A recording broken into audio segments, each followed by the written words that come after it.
I'm sitting here by the window, watching the light change. It's that hour when day begins to let go, not quite evening, not quite afternoon. Just transition. The oak tree outside has lost most of its leaves now. I've watched it go through this same ritual for 15 autumns from this chair. Somehow it never gets old. The letting go. The trust that spring will come again. I'm 73 now. And I've learned that transitions are harder than we admit. For 42 years, I had a desk, a title, a calendar that told me who I was supposed to be every single day. Then, one Tuesday in May, I didn't. They called it retirement. I called it freedom. I was wrong about what it would feel like. People don't tell you that when the alarm stops ringing, the silence gets loud. I thought I'd wake up relieved. Instead, I woke up unmoored, like a boat that suddenly realized it had been tied to the dock its whole life. And now the rope was gone. I didn't feel free. I felt adrift. The first few weeks were fine, almost euphoric. I slept.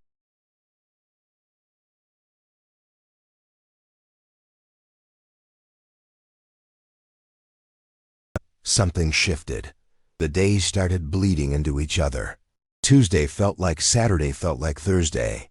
I'd catch myself staring at the clock at 10 in the morning, surprised by how slowly time moved when you weren't racing against it. I filled the hours with projects, painted the garage, planned a trip to Portugal, read the books I'd been meaning to read for 20 years. But underneath it all was this low hum of panic I didn't want to name, because when the routine disappeared, so did the distractions, and the real questions showed up. With time, I understood that work had given me more than money. It gave me identity, purpose, a reason to shower, to show up, to matter. When someone asked, "What do you do?" I had an answer. A good one. One that made me feel substantial, like I took up space in the world for a reason. When that ended, I had to face something I'd been avoiding for decades. Who am I when nobody needs me? Who am I when I'm not producing anything? Who am I when I'm just here? That's the question nobody prepares you for. Not the financial advisors with their spreadsheets. Not the retirement party with its speeches about enjoying the good life. Not even the people who love you, because they assume you'll just figure it out. I tried to ignore it, kept myself busy, signed up for a woodworking class, volunteered at the library. Anything to avoid the empty space that had opened up inside me. But you can't outrun your own mind. Eventually, you have to sit with it. And that sitting, that stillness, it's terrifying at first, because you realize how much of your life was built on motion, not meaning. With time, I understood that I had made a mistake early on. I thought retirement was about stopping, about rest, about finally getting to do nothing after decades of doing everything. But humans aren't built for nothing. We're built for something. Even if that something is small. The emptiness I felt wasn't because I stopped working. It was because I hadn't replaced work with anything that mattered to me. I was waiting for peace to arrive on its own, like a package I'd ordered. I thought happiness would just happen, that I'd wake up one day and feel content, fulfilled, grateful for all this free time. But peace doesn't come from absence. It comes from presence. It comes from choosing, every single day, to show up for your own life. I started small. I began walking in the mornings. Not for exercise, just to be somewhere. I'd nod at the same people. The woman with the 2 golden retrievers. The man who power walks while listening to audiobooks. We never exchanged more than a hello, but somehow, seeing them mattered. I noticed things. The way the light hit the neighborhood differently in October than it did in July. The house on the corner that finally sold after 2 years. The garden that bloomed wild and untended because the owner got too old to keep up with it. These small observations became anchors. I started cooking again. Real cooking, not reheating. There's something honest about chopping vegetables, about measuring spices, about feeding yourself with care, not just convenience. I called my daughter more, not with news or advice, just to hear her voice, to ask about her day, to tell her I was thinking about her. At first, she seemed surprised. "Everything okay, Dad?" She'd ask like there had to be a crisis for me to call. "Yeah," I'd say. "Just wanted to talk." In the end, what remains is connection, not the big moments, not the promotions or the projects or the presentations that felt so important at the time, but the Tuesday morning when you made someone laugh, the quiet cup of coffee shared with no agenda, the text that says, "Thinking of you." That's what stays. When I look back at my working years, I don't remember most of the meetings. I don't remember the reports I wrote or the problems I solved. But I remember Linda from accounting who brought homemade cookies every Friday. I remember Tom, who helped me move when my mother passed. I remember the secretary who always asked about my kids by name, the small kindnesses, the human moments in between the work. That's what I carried with me. I also learned that loneliness and solitude are not the same thing. Loneliness is wanting connection and not having it. It's reaching for the phone and not knowing who to call. It's sitting in a room full of people and feeling invisible. Solitude is being alone and feeling whole. After 50, you have to learn solitude. Because people leave, bodies age. Friends move away or get sick or die. Your spouse might go first. Your kids build their own lives, as they should. The world moves on. And if you can't sit with yourself, you'll spend your last decades running from the one person you can never escape. I spent a lot of years afraid of being alone. I'd fill every gap with noise, TV, radio, scrolling, anything to avoid the quiet, but in that quiet is where you meet yourself again. Not the person you became for the job, not the role you played, but the person underneath, the one who existed before all the doing. And if you can sit with that person, if you can make peace with your own company, then the years ahead stop feeling like a countdown and start feeling like continuation. A different chapter, sure, slower, softer, but still years out with time. I understood that structure matters, that not the kind that comes from obligation, not the grind, but the kind that comes from intention. I wake up now with small rituals. Coffee at the same spot by the window. A few pages of reading, sometimes the news, sometimes poetry, sometimes just a novel that takes me somewhere else. A phone call to my old friend Jack on Thursdays. We don't talk about anything important. Just life, kids, weather, baseball. Nothing rigid. Just rhythm. It gives the day shape. And shape gives me dignity.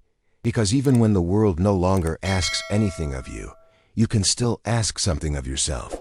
You can still say, today, I will do this small thing. I will show up for myself. I will choose to be here.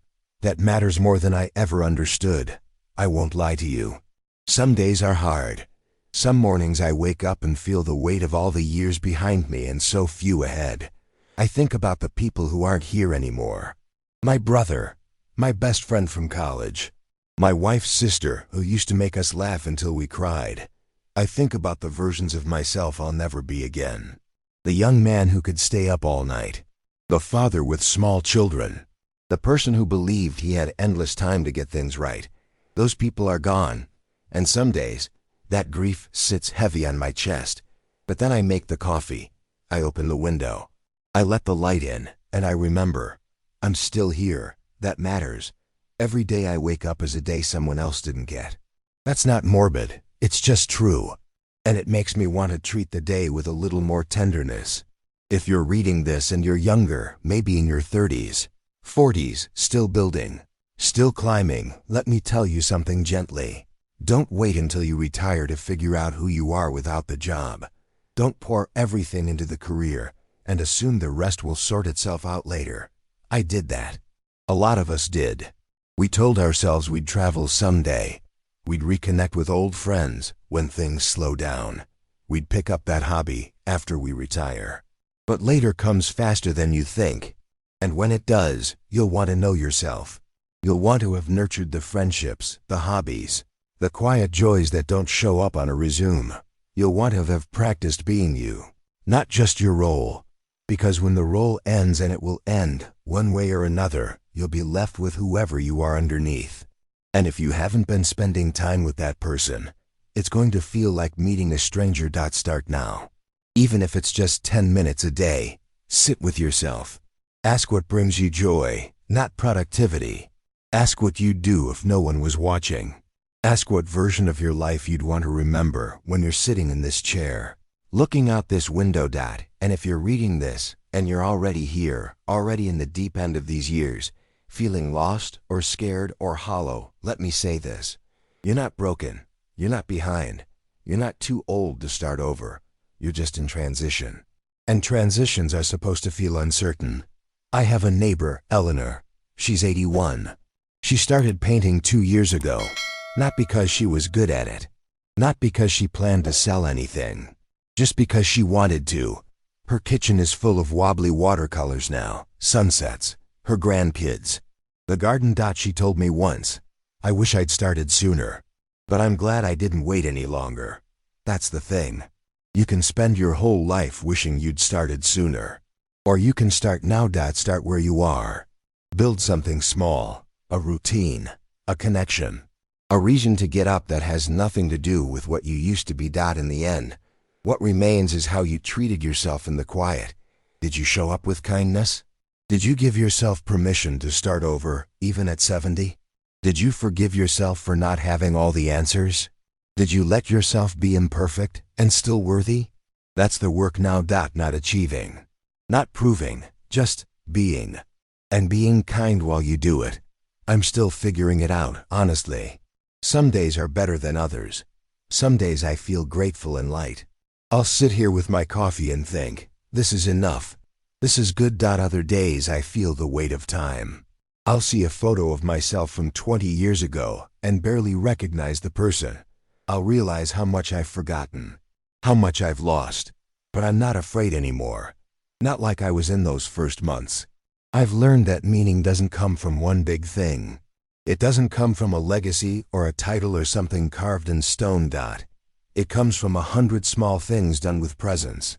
A smile, a moment of stillness, a choice to keep showing up even when no one's watching, a kind word to a stranger, a memory honored, a Tuesday made sacred just by paying attention to it. With time, I understood that life doesn't end when the career does. It just shifts. And if you let it, it can shift into something truer, something quieter, something yours. Not louder, not busier, not more impressive. Just more honest. So I'll ask you this, wherever you are in your own journey, what will remain when the noise stops for you? What are you building now that will hold you then? What small kindnesses are you planting that will bloom later, when the days get longer and the world asks less of you? I'd love to know. Not because I have answers, but because we're all walking this path, just at different points. And maybe that's enough to know we're not walking it alone.